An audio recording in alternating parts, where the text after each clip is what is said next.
It would take someone, who'd be willing to be assassinated to do anything like that. And so as you're choosing your leaders, ask yourself, does this person mean it enough to die? And that's the same question you would ask about your own dad. Does he love me enough to die for me? The basic prerequisite for leadership is love of the people you lead and the willingness to die for them. And if you don't have that, you shouldn't be leading, period.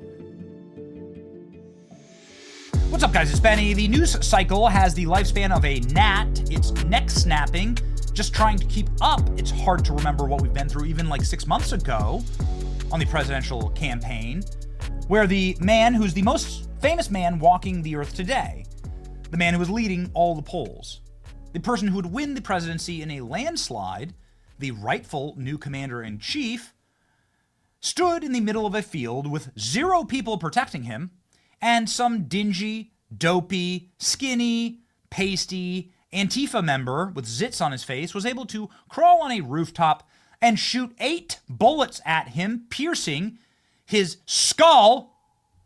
The ear is connected to his head, so it's a headshot here, and killing a member of Donald Trump's political movement. This all happened, and we still don't have any answers. We have some people who have come forward saying, well, the Secret Service sure as hell seemed like they wanted Trump to die. Get a face-to-face briefing with the Secret Service snipers whenever they arrived, and that never happened. So I think that was probably a pivotal point. So wait a second. You're telling me, this is the local law enforcement, that the Secret Service just skipped out on their protection meetings for Trump, which is their only job, actually, is to inform their law enforcement partners how to protect Trump. They just ditched. They left him on red. Where I started thinking things were wrong because that never happened, and we had no communication with the Secret Service. You had no communication with the Secret Service at all on that Saturday? Not until after the shooting. And by then? It was too late. Not until after the shooting. And what exactly happened after the shooting? Let's check the body cam footage. Did he have a weapon? Is he? That was the report. I thought you were on the roof. I thought it was you. What? I thought you guys were on the roof. No, we're not. Why were we not on the roof? Football from us. You need to go somewhere over in the west coast. Why weren't we? I'd say this is a up. Sorry, not sure which gas company. Look at this. This is a member of the Secret Service here, probably the agent in charge, using the politically correct term in air quotes for shooter. Don't want to offend the dead guy. Is he a shooter? Did he have a weapon? You don't want to offend the dead Joe Biden donor who was able to get 8 shots off on President Trump. It's times like these where we have to rush for understanding to people who really have deep knowledge of this subject matter, because it's so confusing, it's bewildering, hurts the brain.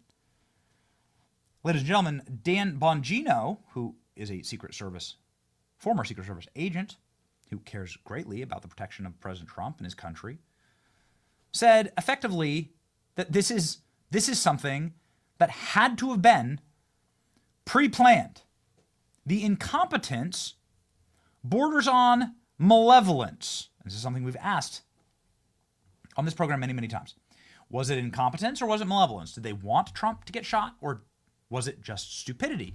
At some point, it's indistinguishable, which is what Bongino says here. The Secret Service was making decisions that may not be political, but have a political tinge to them. They were deciding not to protect Trump because they wanted Trump to die. I'll fill in the gaps here for Bongino since I didn't work there. Bongino has, on multiple occasions, said the Secret Service effectively rigged the event in order to harm President Trump. A campaign banner and block the line of sight for the guy with the biggest footprint in the world. So again, why didn't they block the line of sight? And second, why was he on the X anyway? The X is what we call in the Secret Service where the protectee is standing. If you're in a limo and a limo gets hit, the golden rule is you get him off the X. Right. Why was he even on the X? Cover, evacuate, or don't even bring him to the stage. There is no excuse for this. There should be mass resignations. People should be criminally investigated for what happened here. Again, ladies and gentlemen, they want you to forget. This is why, of course, I believe there should be a national monument to President Trump's assassination attempt. They want you to forget this moment. Somebody who has better sources in the federal government than any human being alive, I would argue, is Tucker Carlson, who was recently in the Oval Office palling around with Trump, and Elon, who, of course, knows everybody in this administration and has some pretty premier access to what's truly happening in your federal government. This is what makes Tucker's content so compelling. If you actually study the evidence as we have, we went to Butler and did the first documentary on the failings at Butler, you can see that this is obviously empirically true. Tucker Carlson going off on the next assassination of Donald Trump, and a reminder that Tucker Carlson predicted that Trump was going to be assassinated. He did it many times. Listen to people who got these things right. Here we go. I actually thought what happened at the golf course a few weeks later was even worse in this sense. This is a few weeks after he's actually been shot. Yes. He's playing at his own golf course where he regularly plays at weekends when he's in Florida. And he was 5 minutes away of walking up to a green where if one Secret Service agent who happened to walk ahead had not seen the barrel of a rifle poking out of a bush, that guy had a loaded AK-47, he had body armor, he was ready to go. Trump would be dead. And that would have been, I think, the biggest scandal ever, because that was just weeks after he'd already survived an assassination. But no one makes much of a fuss about that either. How many members of Congress did that guy meet with? A lot. He was in Ukraine, which is controlled by the U.S. intel services. I mean, that's just a fact. He was in Ukraine, which is a kind of wellspring of lunacy. Sorry, I know you support it, but it's done more to destabilize the West than anything that's happened in my lifetime. And the amount of evil that has emanated from that country, the amount of assassinations that have come from Ukraine, I happen to know, is very high. And so this guy is in Ukraine and having contact. Well, how many members of Congress did he meet with, and what do they talk about? This is an assassin. No, we don't know. So, and again, the media, fascinating. The mainstream media. When was the last big piece you read about either assassination? And yet, if that had been an attempt on Obama, on Biden, on Harris, on anyone on the Democrat side, they wouldn't stop talking about it. Because everybody knows what this is. These are not lone gunmen any more than, Lee Harvey Oswald was a lone gunman. The lone gunman killed by a lone gunman 2 days later. Okay now. I mean, it's just it's so horrifying that clearly both of these guys were agents of the permanent government in Washington or globally.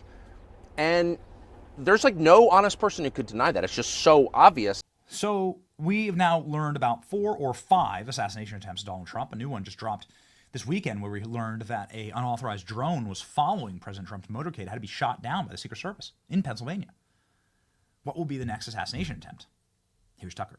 And I think that people don't want to wrestle with that because it's incredibly disturbing. And I think it's also possible that people in the Trump administration don't want to deal with it. I mean, they're still guarded by the Secret Service. Yeah. And whatever elements tried to murder Trump are still in the positions they occupied. I mean, I watched him the other day walking through a Las Vegas casino, and everyone was like, "Isn't that great?" And I was like, "Wow, really? They're letting the president walk through an open casino with endless amounts of people milling around." I think you can carry guns in Vegas. I think, can you? It seemed to me a very high risk environment to put a guy who literally just survived 2 assassination attempts. Is it 2? I mean, well, there are more, I think, aren't there? I mean, we don't know about. I don't think that Trump doesn't want people to know about exactly. Probably the reality. I think what you're saying is true. So, I think it's even more extraordinary than you're saying, actually, or than we really know. Do you worry about him staying alive, literally? No, because I think that if you're going to lead, you have to be willing to risk your life. I mean, obviously, I mean, of course, I love Trump personally, so it's like, no, I mean. I can't imagine a few things worse than Trump being harmed. And so I don't want to be cavalier about that. But I also think, as a factual matter, you cannot lead anything, including your own family, unless you're willing to lay down your life for it. I've always thought that. I mean, that is what it is to be a leader.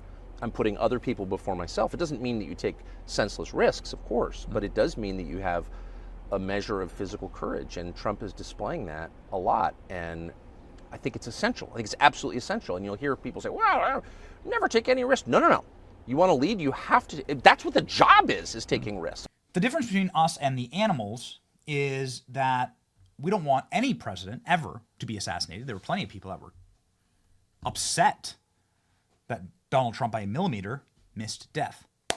Ladies and gentlemen, this is the moment for us to fix these institutions, especially the Secret Service, and ensure that this never happens to any president again. rise above the orcs, rise above the animals, do the actual hard work. We don't want this to ever happen to any American. We want every American to live in peace, even if we disagree with them. This is how we save this place. The Biden regime was truly evil. It's your boy Benny. Like, share, and subscribe. See you.